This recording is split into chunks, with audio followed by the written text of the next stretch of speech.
Yep. Now, Warmonger's great sword, Flamberge.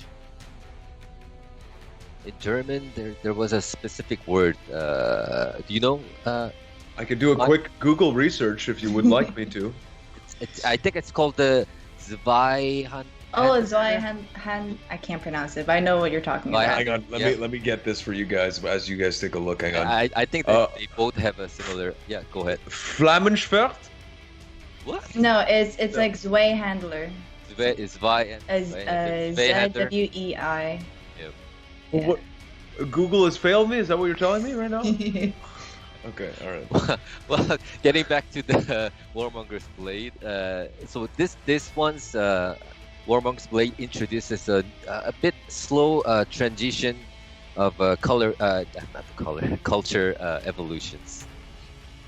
And also, like the culture will mix by using very traditional knight hilt and the blade part that is strongly influenced by Eastern culture. I mean, the Flamberge also has this wavy blade, but then there was a very interesting one that I found it from. I think its name is a Chris. It's a dagger, but then the wave is even more extreme, and it kind of looks like a snake. This one here with the black swan at the top, right? One of the symbols that you weren't able to describe at the top of the show, but that we talked about with Elise. But, Yeah, exactly. Unreal. Yeah. So as you can see it, like one of the unique intention for all this weapon set is it's to attract others, because as you can see, there's a lot of ornamentation, a lot of nice stuff happening, but also it's of course to kill when the persuasion didn't work. Doesn't work. So you're saying that this is like a way for the warmongers to draw people to their cause in terms of the order of Horkos and what they believe in by kind of showing off their wealth and their style and all of that stuff. Exactly, to get Very the interesting. attention of it. Wow. Yeah, I mean it's as you saw it, like pretty much most of them, but then the Black Swan represent there's a sleek and elegant type of visual. At the same time, it contains this dark, mysterious, and deadly feeling. Mm. The weapon itself has two purposes, like persuasion and kill. And killing, yeah. I feel like killing is at the basis of every weapon, but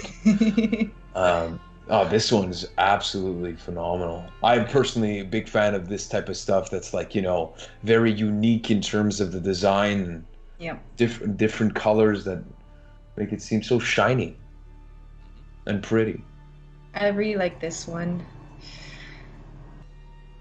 Because they look like with the thorns with the rose. vines. Unreal. Yeah.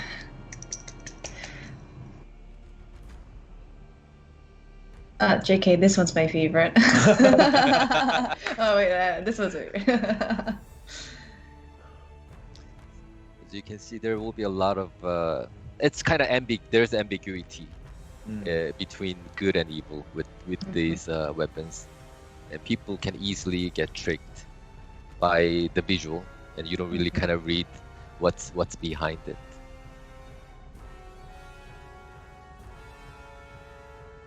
This is unreal. There are a lot of figurative elements in these weapons. Like Black Swan was one of them. Snake, which meant as the wisdom and the evil. Mm-hmm. There is some roses.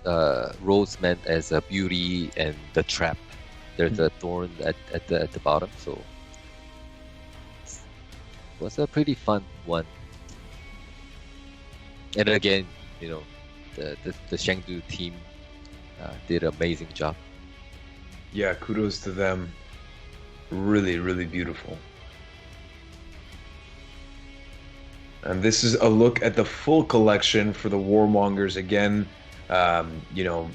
Just so many different options for everyone. And, we mentioned this at the top of the show, and this is what we'll take a look at right after this, is actually there's an event pass that's going to be going for the corruption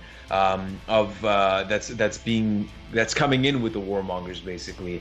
So we'll take a look at that right after this, and we've got a video for it. So what can you tell us about these weapons? So basically, these weapons are the one that is got corrupted. So the things that we wanted to do is from the previous season, not the previous season, but the previous ones that we had it for alchemies. There were kind of red gems when in each weapons, which you don't remember. Okay. But there were the red gems on each weapons, which is the Dragonite. We couldn't say at the time, but then now I can kind of say it. That's the source that where it gets corrupted, and the visually we changed that gem into greenish colors, and that's the where all the corruption spreads. So material wise, Dragonite as a dark green gem, and the metals gets rusted, the paints and the leathers gets worn out, and for the color wise, we use a lot of desaturated colors overall. Like there are cold black, toxic greens, and the rusted orange or blood red, which doesn't makes people comfortable. Yeah, no, it's definitely off-putting, and again, like with the narrative, again with the corruption that's coming with the warmongers, I feel like you've fully represented what this means if you were to use that corruption on the weapon, and just right from the get-go, it stands exactly for that representation. It's unreal. Oh man, those holes make me feel uncomfortable. There's a many aspects. It's a collective unconscious that makes people uncomfortable. We should have put the viewers' discretion before we actually do this one, because people might not be happy to see this one. But man, it's menacing though. Like you like, even again, every time you have a big surface to play with, we saw it with the Viking. Now we're looking at the Hitakiri's weapon here, which is always a beautiful canvas for you guys to do it. And again, you guys can really explore the range of this theme fully, and right. That's exactly what you guys have done by using the treatment of rust, worn out, wrinkles, the textures that naturally spreads. Like rust is one of them, but also it's when there's a marble, there's a kind of texture that spreads, or the root of the tree and the rose vine, that those were the great reference for us to inspire and to visually explain the corruptions. Unreal. Now taking a look at Conqueror's Shield, absolutely sick with the vines and everything. Just the corruption is so ever so present. It's a bit more fantastic than what we used to produce.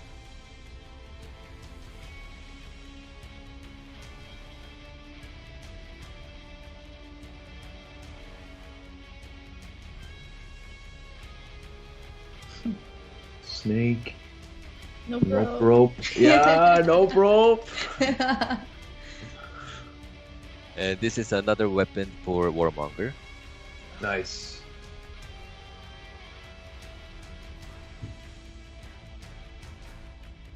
I think this, you guys saw it in the event.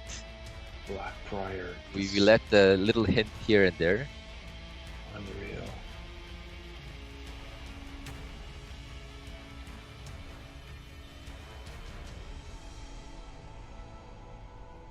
Valkyrie. Glenn? Gladiator. Yeah, sorry, my bad. No, it's okay. You got hit with the mix-up. Yeah, because it's coming. All this corruption is corrupting my vision here.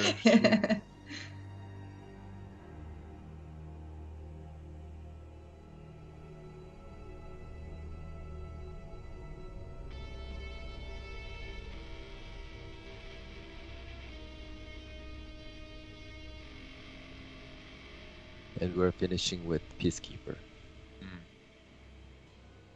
And now the last faction, the Wu Lin.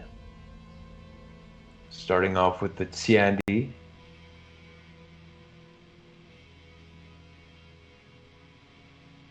Oh. Oh man, those holes. Oh, yeah. Yeah, huh? Yeah. Huh? My trypophobia. I think that's what you call it. Yeah, trypophobia. Yeah. Triple? At least also has it. Oh yeah. Oh man, I Yep. get like. There they are. Oh.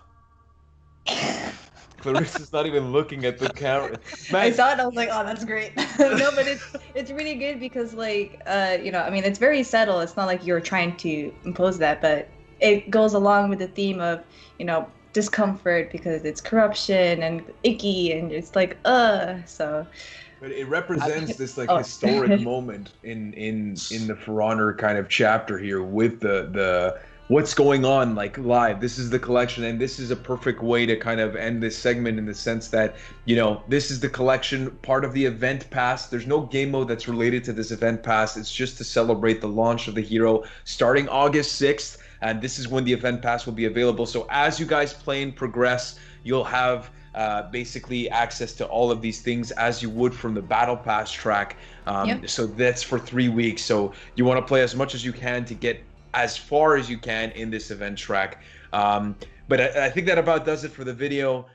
But that is the end of the video, guys, so thank you so much for watching. If you liked the video, please give it a thumbs up, leave a comment down below, and let me know your thoughts. I love reading and replying to all your comments down below. And feel free to check out my Discord and Twitter. There is a link down below in the description box for both of those as well. The Discord is a great way for me to talk to you guys outside the YouTube comment section. And of course, the Twitter is a great way for you guys to get a notification whenever a video is being uploaded, because YouTube is a bit weird sometimes. And if you like this video and you like what I'm doing here on the channel and you want to support the channel further, feel free to check out my Patreon. There'll be a link down below in the description box, and a link will pop up at the end of the video. And if you choose to donate, it is greatly appreciated. And a big shout out to my current patrons whose names you've been seeing in the background. Just wanted to say thank you for your support. It really does mean a lot. And please share this video around, it does help me out a fuck ton. And if you want to see more videos from me, please hit the subscribe button. I shall see you all in the next video. Have a good one, guys.